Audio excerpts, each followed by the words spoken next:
লতিফ সিদ্দিকী কট এই সেই লতিফ সিদ্দিকী যে ইসলাম নিয়ে কটূক্তি করেছিল।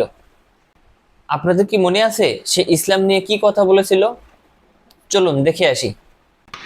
ফজে আর তাবলিগ জামাতের দুইটার গুরুতর বিরোধী। হওয়াজ এবং তাবলিগের ঘোর বিরোধী। আমি জামাতে ইসলামের যত বিরোধী তার চেয়ে হজের এবং তাবলিগের বিরোধী।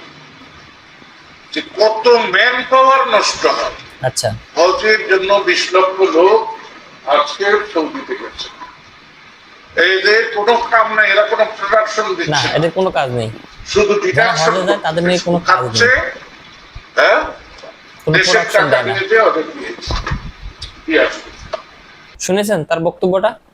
বিত্তবানদের জন্য যে হজটা ফরজ সেটা নাকি মানে কোনো কাজ নাই। আমি তো মনে করি একে অনেক আগেই গ্রেপ্তার করা উচিত ছিল। যে ইসলামের শত্রু সে এতদিন কেন বাইরে ছিল?